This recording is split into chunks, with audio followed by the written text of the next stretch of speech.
Welcome to the Main Street Business Insight podcast, featuring the stories of America's downtown and neighborhood entrepreneurs. There's so much about being a Main Street business that is intertwined with what it means to be part of a community. The impact that it has on creating jobs, occupying vacant storefronts, improving the quality of life, this is a big deal. What advice would you give to other Main Street businesses? Investing in yourself is the most important thing that you can do. What was that experience like for you to reach out and, learn from others? Any entrepreneur getting into business, I highly recommend find the people that you trust that'll tell you the thing you may or may not want to hear when you need to hear it, and who will stand by you in helping to solve your challenges.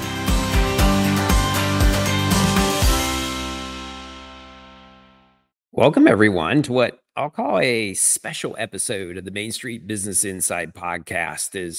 This week, we're changing things up a wee bit. And if you've been following the podcast, you know from time to time, I have a habit of switching things up and presenting on a topic that I hope helps to inform small business owners for really giving them better decision-making capabilities through perhaps more aggregated data that's often difficult to find or just takes more time and guided information. And that can run from annual predictions that we do in 2020, we did last year in 2024. We'll again do in January, looking ahead into 2025. In some cases, it's looking at more macro trends for society or technology or the economy overall that are impacting small businesses. So given that we're headed into the end of October when this episode is expected to air, one could certainly contend that we're at the start of the holiday shopping season. And it gets earlier each year. And so I wanted to give a deeper dive into what's new and what we might be able to expect heading into the 2024 holiday season, and do so in a more, in what I hope is a more relevant way relative to the capacity and the resources of most small businesses like Main Street businesses to be able to adapt to these new trend lines or what these expectations are. And so a lot of my remarks around the trends will look towards, then what can small businesses do as a reaction to that? So obviously I want to welcome you all then to what will be what I'm calling the 5-ish holiday trends of 2024 that will become more relevant at the end. But the more important aspect of this is really just how small businesses can position for greater sales opportunities moving forward. So kind of looking ahead, I want to establish first a foundation and about the reason why we're focused on holiday sales, why most retailers are focused on holiday sales or food and beverage industry businesses. It's just because it makes up a big portion of the overall annual sales forecast for most businesses. It's also where make or break is where profitability occurs as we get to the tail end of the fourth quarter. It's sort of the make or break season because there's so much hyper focus of shopping and consumer spend that's sort of bound up into that fourth quarter. As you can see here, just by some of the data, is it has an overrepresentation. If you just took the 4 quarters and divided them up, you'd have 25% in each one. Obviously, it doesn't work that way, but a lot of it is back-ended towards the fourth quarter and the holiday shopping season, sort of regardless of what retail sector you're in. Obviously, some more than others, like hobby toy and game stores, where a big, healthy percent comes in that Q4 time period.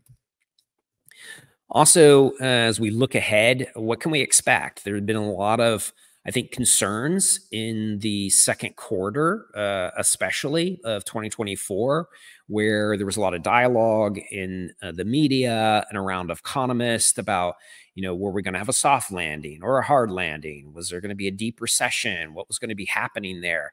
What was happening with inflationary pressures that we're still, up, even going into the summer, but I think have moderated. And obviously with the September Fed interest rate cut as well, I think there's a little bit more sort of healthy expectation, or I won't say exuberance heading in, but as you can see here through the National Retail Federation, holiday spending is expected to grow and grow fairly well at 2.5 to 3.5% over the 2023 spend. And that what that gives us just in terms of overall consumer holiday spend is anywhere between 980 billion and then 990 billion coming in the months of November and December. So very focused and concentrated. And that's compared to what was about 955 billion during 2023. So quite up a bit. And if you were actually to go back to 2019, you would see that this is a massive increase. Like there are new norms in overall retail spend and certainly in holiday spend is then we look ahead into the 2024 season.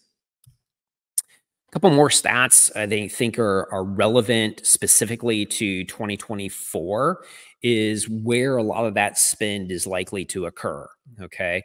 As all of us know, holiday spend and consumer shopping has sort of gotten earlier and earlier, as we tend to do, wanting to get out of the gates earlier with different events and promotional activities to kind of create some early spend, capture those dollars before maybe some of the competitors do, rather than waiting towards the tail end of the shopping season when maybe a lot of people have already spent their allocation for the year. However, given where Thanksgiving falls towards the tail end of 2024, some have speculated even the election, although that doesn't appear to be playing out too much and won't have as much impact. But I think really it's where Thanksgiving is falling. There's a lot of experiential shopping that tends to happen around that time period, especially with great events like, American Express with, Small Business Saturday. And so I think what we can expect is, even though a lot of the promotional activities, a lot of the sort of media around holiday shopping is already full in swing, I think a lot of people mentally may be delaying some of that. So we'll see a much more compressed or compact shopping. Spend will be up, but it might be occurring in a more compact area of the way the calendar is falling. So just be prepared for that, especially mentally. If sales seem a little slow, even though there's all this dialogue, that people just might be holding back a little bit, and you might have sort of this treasure trove of sales coming in a very compressed time period. All right, on to the 5-ish holiday trends that I hope will be helpful to you. First is kind of where some of the spend's going to be occurring. The expectation is that there's going to be some greater spend allocation towards things like home decor, or just party apparel overall, and of course, experiences. And I think a lot of this actually has to do with still kind of a post-COVID hangover and kind of a new norm setting around many people feeling isolated, not having as many strong social ties before, many people still having, hybrid or full remote work environments. And so there's this yearning around the holiday season, I think, when people want to feel connected. And when they don't, they're going to allocate a higher proportion of their spend to making that happen, to creating those memories that perhaps they're not getting in other parts of the year. The holiday is a perfect time of year to be able to do that. We're naturally drawn toward then connecting with family and friends. And so what that naturally is looking at, and this is where a Deloitte survey really showed this, was experiential spending is expected to be up about 16% year over year. That's pretty heavy. And so whether 2024 was just a tougher year, we've come to realize, or it's just year over year sort of embedding of the kind of diminishing social ties, that's a big jump. in number. And so I think for small business owners, we should leverage that. Having bricks and mortar Main Street stores, I think, gives us the ability over e-commerce or digital shopping to create those experiences, whether they're in-store promotional events or activities that bring your customers together in the form of sort of like mini community. I think that's powerful and will make a big difference in sort of where that allocation is spending. If you have opportunities for additional inventory and things like non-gift items, like, holiday decor, decorating, or just party apparel, that's supposed to be up about 9% year over year. So I think hopefully it's a big takeaway is really think about how can I create community in my store where people are going to feel connected, less about the inventory, more about the connection. All right. Number 2 of the 5-ish holiday trends of 2024, I think we're going to see some rebounding and in certain sectors that maybe had been down, largely driven by the need to replace. Okay. And one of those areas will certainly be kind of the electronics, high tech area. Some of that being fueled by lower borrowing cost or inflationary pressures, supply chains regrouping. And so from a cost or expense perspective, they've come down in price. We bought a lot of gadgets because we were stuck in our homes during the pandemic. And so it's amazing 4 years later how there's still a connection in sort of consumer spending back to 2020. I just find that in some ways kind of crazy, but that's how impactful the shifts were in 2020. And so there's an expectation, MasterCard is indicating an estimated increase of 6.7% year over year in electronic sales overall. But I think there's actually 3 other areas that will also see some rebounding. So if you're in this area or have inventory opportunities, I think outdoor rec is making a rebound. We bought a lot of like bikes and canoes and kayaks and fitness equipment, and it has a shelf life, or there is new interest that you want to pursue in this area. Same thing with gardening supplies and home decor overall, or home renovations. And so much of that interior design might be coming back as a result of just simply needing a refresh or an update, or you have new interest in mind. Close to 4 years, 3.5 years, call it what you will. There's sort of that time period for some of those sectors that really had been quite down in the tail end of 2022 and throughout the year in 2023. So expecting some rebounding there through replacement. All right, number 3 of the 5-ish holiday trends. I think this is where younger generations begin to put their stamp of authority, of spending authority on our holidays of 2024. The millennial generation is the largest, and with the backing of Gen Z consumers now in the workforce and having spending capacity, the boomers in peak 65 and retiring and maybe thinking less about spend and conserving dollars. They're just having less of an influence. And Gen Xers, my generation, we were never really much of an influence because we're quite small and have been called more frugal in some of our spending. So I think millennials and Gen Z really are going to drive this holiday shopping season. So as a small business owner, as you're thinking about how to reach this group, given where all that spending capacity is, watch out for the brands. Understand that that within a particular sector of retail that you're in,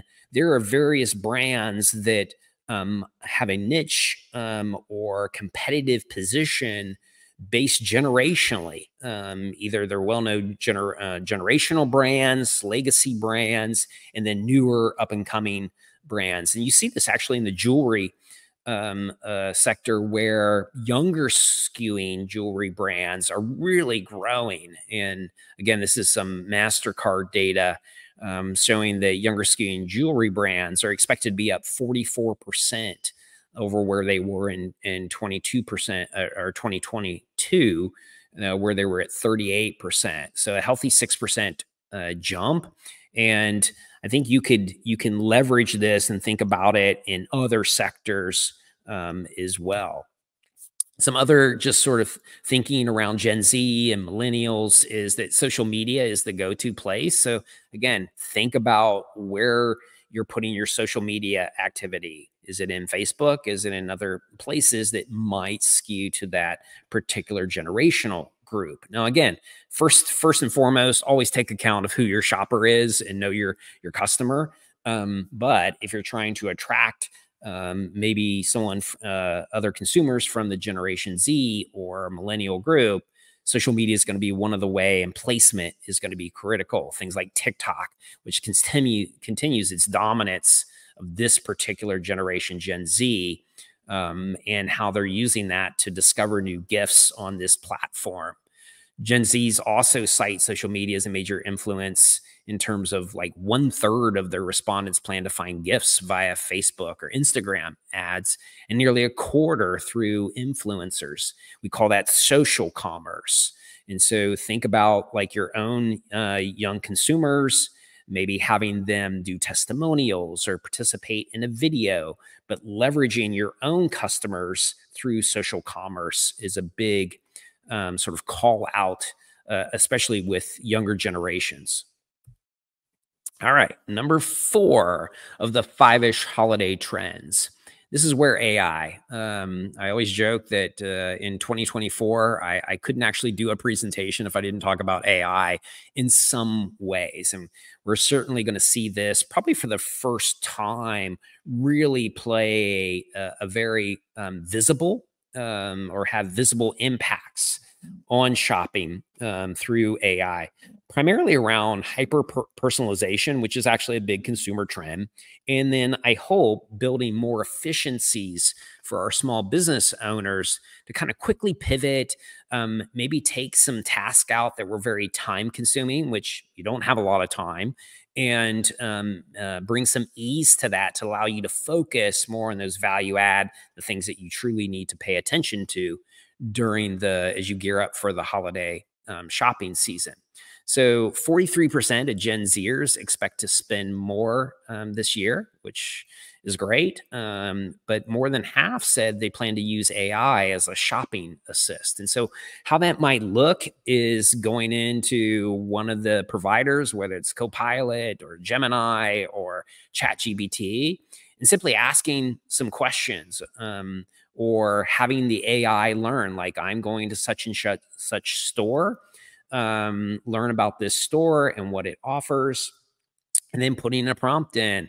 I'm shopping for a gift for my mom, and she's a 67-year-old or what have you, and putting in the profile and using AI as a way to generate gift ideas. I know it sort of loses that personal touch, I'm sure, but if you're like searching, you're not sure what to get a person or what have you, that's how Gen Z and millennials will begin using AI as a way to help them generate more lists or ideas for their shopping experience. Some of the ways that businesses, and what I would recommend, maybe some of the things that you can do to leverage AI for the holiday shopping season in sort of a quick, easy way is, think about maybe adding a chat bot to your website. A lot of your website providers or e-commerce providers already have a built-in AI function now, or a chatbot function that's just an add-on. Now, it may be a premium, not sure about that, but I think having the capability to have a consumer on your website ask questions or whatever, or get ideas, is going to be a really healthy way to draw them in, not only to your e-commerce site, but also to your physical store. Again, the experience, the value add that you're able to do there. If you collect any info on your customers, or just know who your customers are, what those 1 or 2 profiles are, you can actually use AI then to create. So this is sort of the inverse of my last statement. You can be using, as a small business owner, AI as a way to generate customized gift ideas based on your inventory, and then leveraging your social media or a newsletter or even hyper-focused emails to your customers about, hey, these might be great ideas for the holiday shopping, because it's able to know, obviously through your inputs, what the interest might be of your consumers, and matching that then with inventory or sales or other things that you're trying to drive.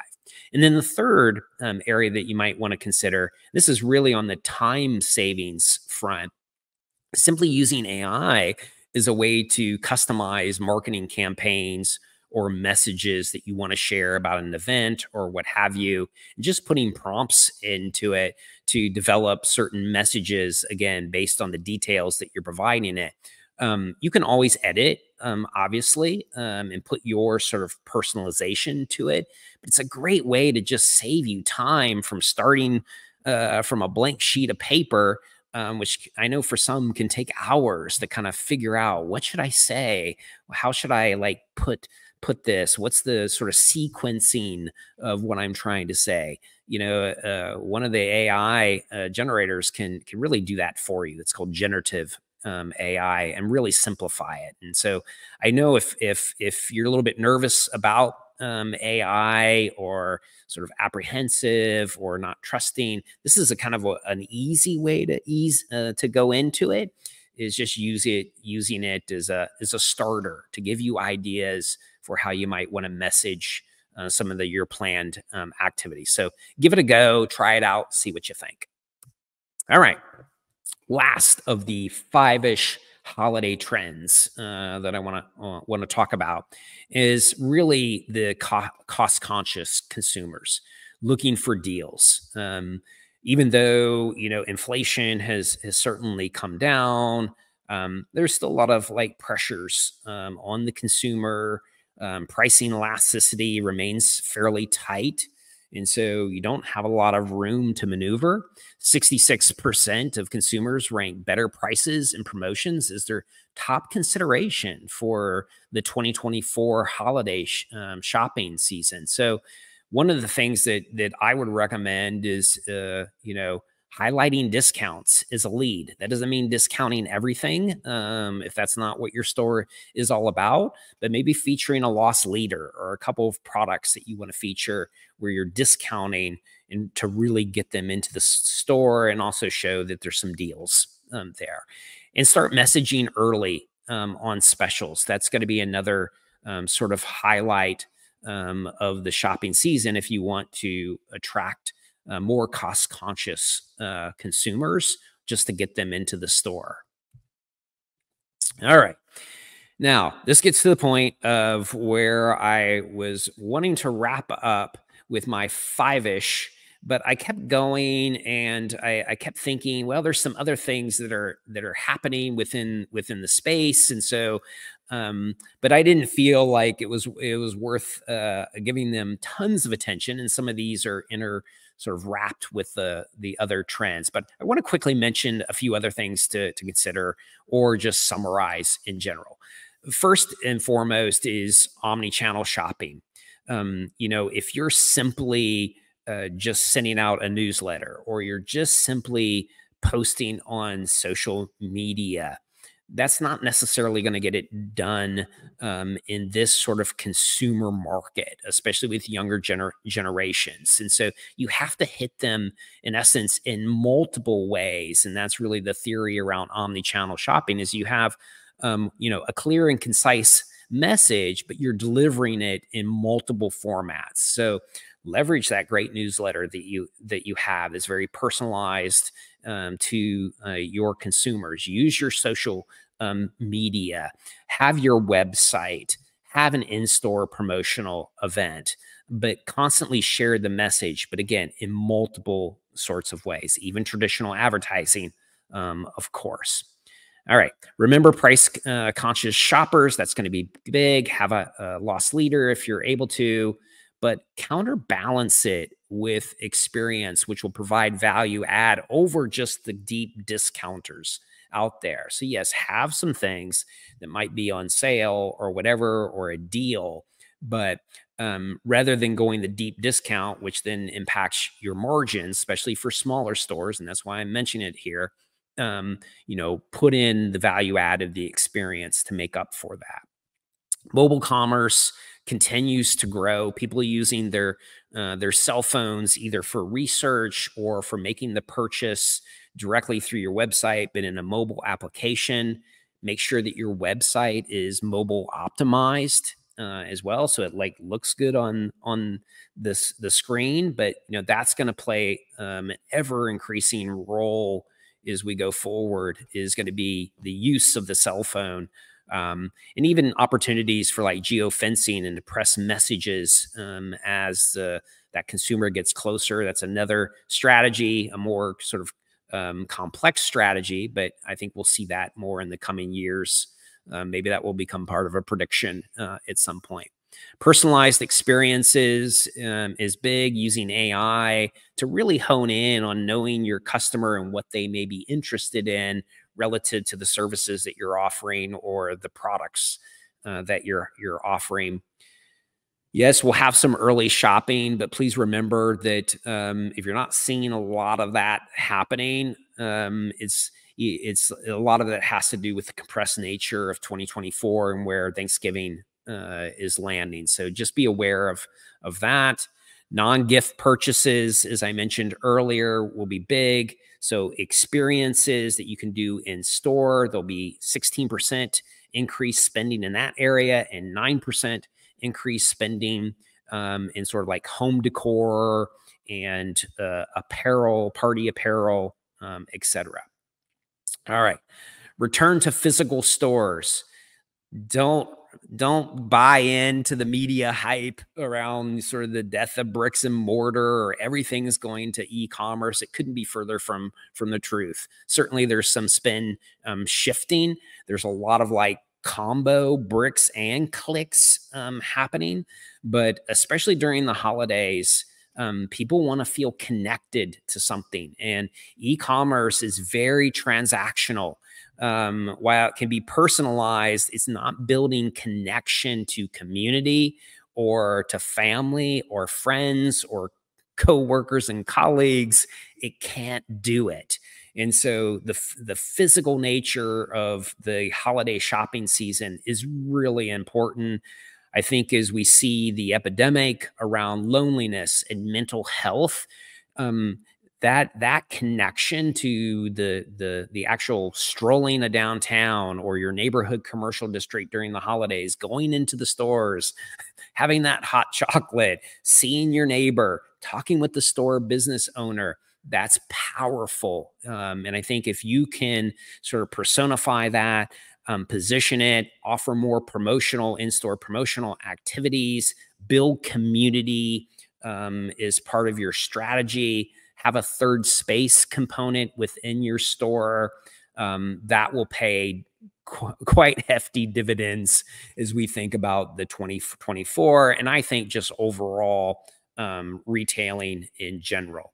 And then finally, just in terms of AI, just remember the larger role that it will play and the different ways that you can leverage AI depending on your comfort, your sort of how sort of savvy with technology you're feeling, how much you want to dip your toe into it. I do think low-hanging fruit is simply to use an AI function to just ask questions to formalize messages for a marketing campaign or social media strategy, so that you can develop an outline for it and then personalize it from there. But that can save loads of time, just the getting started aspect. So before we go, I wanted to add in a podcast shout out, as we might want to call it here, and to one of our listeners. Ari Alcantara from Livewire Communications Actually wrote this on our LinkedIn when we had last week's podcast come out. Love this conversation. Building a strong community connection takes more than transactions. It's about creating meaningful experiences and making customers feel like family. Casey McCoy's approach at Paul Snickety Pets exemplifies how businesses can go beyond expectations to foster lasting relationships. Programs like Pawdoption show the power of giving back and investing in both customers and the broader community. Inspiring. I just thought that was so thoughtful. Really appreciate the comments, the feedback that listeners provide, and truly hope that you'll continue. It's really important, and we love to hear your thoughts about it, your ideas, or how you appreciated a certain component of the actual visit. So if you want to reach out to me, feel free. I'd love to hear from you. And so here's my email address, mwagner@mainstreet.org. You can also hit me up on LinkedIn. So, ask, invite, what have you. I'd love to connect. And this is a real fun experience for me and for Main Street America. And want to hear your stories, whether you're a small business owner or you're one of the community and economic development professionals out there in the Main Street world that are using this in some way to impact the work with your small business owners. And so as a final housekeeping item, I've actually had the opportunity to go around and meet many of the listeners as I travel. It's not necessarily what I was primarily there to do, but I ran into Kelton Weaver. I want to do a shout out to Kelton Weaver, the marketing coordinator at Tahlequah Main Street in Oklahoma, who told me that they actually share the podcast with their business owners and even have meetups. And I was like, wow, that is so amazing. And so Kelton, thank you very much. I really appreciate that. And I'm so thankful that it's helpful to you and your work and that of your small businesses. So again, if you got a great business you want to share with me, you've got an idea for the podcast, again, please write me an email or hit me up on LinkedIn. So that's going to do it for this solo episode of the week. I hope you enjoyed, and let us know what you think. As we enter the holiday season, please show your Main Street business pride. I've got hopefully you can see that, my Shop Main Street shirt on, but support those local businesses and, of course, tell their stories. And we'll be sharing more in the coming weeks about those stories.